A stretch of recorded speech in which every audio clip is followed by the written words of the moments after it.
বাংলাদেশের রাজনীতির দৃশ্যপট কি তবে পুরোপুরি বদলে যাচ্ছে? গত ২৪ ঘন্টায় দেশের রাজনৈতিক অঙ্গনে যে ভূমিকম্প শুরু হয়েছে তার কেন্দ্রবিন্দুতে রয়েছে দুটি নাম, জামায়াতে ইসলামী এবং জাতীয় নাগরিক পার্টি বা এনসিপি। আমরা জানি আগামী ১২ ফেব্রুয়ারি অনুষ্ঠিত হচ্ছে ত্রয়োদশ জাতীয় সংসদ নির্বাচন। আর এই নির্বাচনকে সামনে রেখে আজ বা কালকের মধ্যেই হয়তো আসতে পারে জামায়াত ও এনসিপির আনুষ্ঠানিক জোটের ঘোষণা, যা ইতিহাসে একটি বড় জোট হিসেবে আনুষ্ঠানিকভাবে বাংলাদেশের রাজনীতিতে প্রবেশ করতে পারে। কিন্তু এই নতুন জোট কি কেবলই একটি নির্বাচনী সমঝোতা, নাকি এটি পুরনো বন্ধুদের বিদায় ঘণ্টা? বিশেষ করে মাওলানা মামুনুল হক এবং তার ৮ দলীয় ইসলামী জোটের ভবিষ্যৎ এখন কোথায়?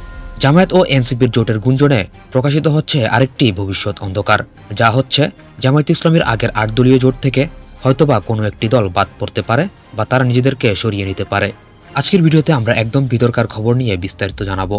৫ই আগস্টের ছাত্র জনতার অভ্যুত্থানের নেতৃত্ব দেওয়া তরুণদের দল এনসিপি এবং বাংলাদেশের সবথেকে সুসংগঠিত দল জামায়াতে ইসলামী, এই দুই মেরুর ঐক্য এখন টক অব দ্য টাউন।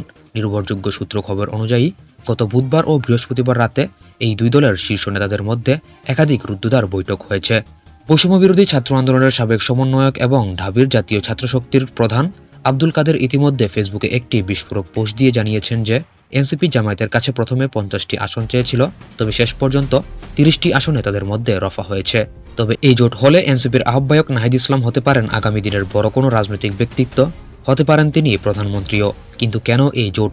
বিশ্লেষকরা মনে করছেন বিএনপির বাইরে একটি তৃতীয় শক্তি গড়ে তোলাই তাদের মূল লক্ষ্য, যেখানে তারুণ্য এবং সাংগঠনিক শক্তি একসাথে কাজ করবে। কিন্তু এই মুদ্রার অন্য পিঠটি বেশ অন্ধকার। জামায়াত যখন এনসিপিকে নিয়ে নতুন স্বপ্ন দেখছে, তখন তাদের পুরনো ঘরানার মিত্ররা, বিশেষ করে মাওলানা মামুনুল হকের নেতৃত্বাধীন বাংলাদেশ খেলাফত মজলিস চরম ক্ষুব্ধ। কিছুটা ক্ষুব্ধ হয়েছেন ইসলামী আন্দোলনও। বুধবার রাতে জামায়াতের সাথে বৈঠকে মামুনুল হকের প্রতিনিধিরা সরাসরি প্রশ্ন তুলেছেন যে যারা রাজপথে দীর্ঘ সময় ছিল না, সেই এনসিপিকে কেন এত আসন দেওয়া হচ্ছে, অথচ ইসলামী দলগুলোকে প্রাপ্য সম্মান দেওয়া হচ্ছে না।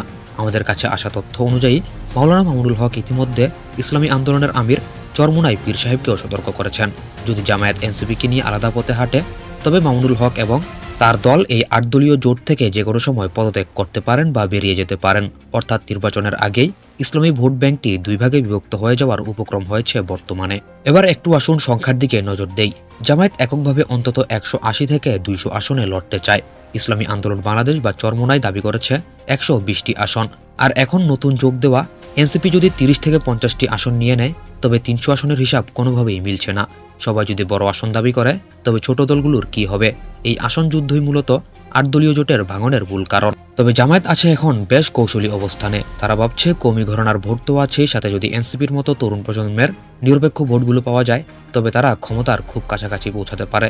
কিন্তু এই কৌশলে কি তারা দীর্ঘদিনের বিশ্বস্ত মিত্রদের হারাবে, নাকি সবকিছু টিকিয়েই তারা শেষ পর্যন্ত সবাইকে নিয়ে জোটটি করবে? শুধু জামায়াতের জোটে নয়, খুদ এনসিপির ভিতরেও এই সিদ্ধান্ত নিয়ে তুমুল বিতর্ক চলছে। ইতিমধ্যে দলের যুগ্ম সাধারণ সম্পাদক মীর আরশাদুল হক পদত্যাগ করেছেন। তিনি অভিযোগ করেছেন এনসিপি তার মূল আদর্শ থেকে বিচ্যুত হচ্ছে। আব্দুল কাদেরের মতো ছাত্রনেতারা এই জোটকে আত্মঘাতী বলে বর্ণনা প্রকাশ করেছেন। এই জোটটির সমালোচনা করেছেন রিফাত রশিদের মতো ছাত্রনেতারাও। অর্থাৎ এই জোট হলে এনসিপি হয়তো সাংগঠনিকভাবে ক্ষতিগ্রস্ত হতে পারে, যা সরাসরি ফায়দা এনে দেবে জামায়াতকে। তবে শেষ কথা হচ্ছে, সারসংক্ষেপে বলতে গেলে আগামী ২৪ থেকে ৪৮ ঘন্টা বাংলাদেশের রাজনীতির জন্য খুবই গুরুত্বপূর্ণ। যদি জামায়াত ও এনসিপির আনুষ্ঠানিক জোটের খবর আসে, তবে ধরে নিতে পারেন মাওলানা মামুনুল হক এবং তার ৮ দলীয় জোটের পথ আলাদা হয়ে যাচ্ছে। এটি বাংলাদেশের ভোটের মাঠে এক বিশাল মেরুকরণ তৈরি করবে।